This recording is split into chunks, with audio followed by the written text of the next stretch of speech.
There's a difference between inconvenience and irreversible cost. Being sent away from a bank appointment is inconvenient. Being assessed tens of thousands of euros in customs duties and VAT is different. Both can come from sequencing errors, but they are not equal.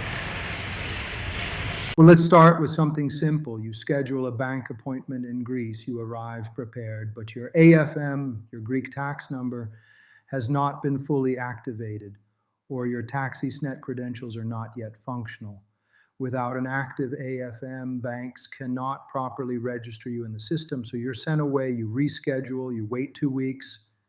It's frustrating, but it's recoverable. The issue wasn't the bank, it was the order AFM first, and then banking.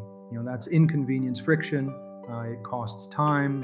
Now contrast that with something more serious. Greece provides relocation exemptions for used household goods when transferring residence, but exemptions are evaluated through the Greek Customs Authority under AADE, the Independent Authority for Public Revenue. Customs does not assess based on intent. They assess based on formal residency alignment, classification of goods, documentation, execution inside the system. Greek VAT is 24%. If goods fall outside exemption treatment, VAT alone can create significant customs duties. That's how tens of thousands of euros can disappear.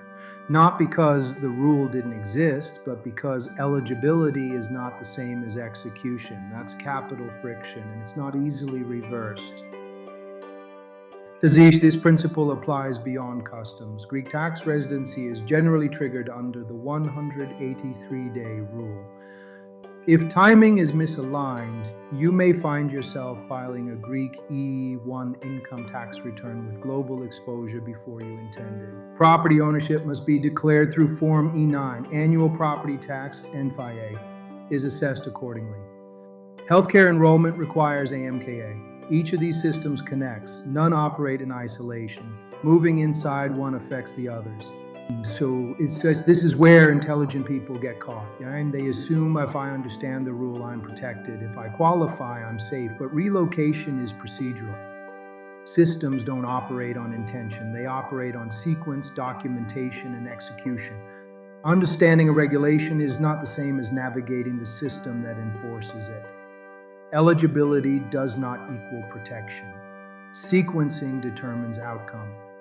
And just to be clear, I'm not a lawyer or an accountant. Nothing in this video should be considered legal or tax advice. These are observations based on lived experience. Every situation is different. Professional guidance matters. Well,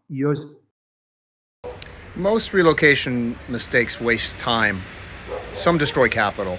The difference isn't intelligence, it's structure. If you treat relocation like paperwork, you'll react your way through it. If you treat it like a system, you'll protect yourself inside it.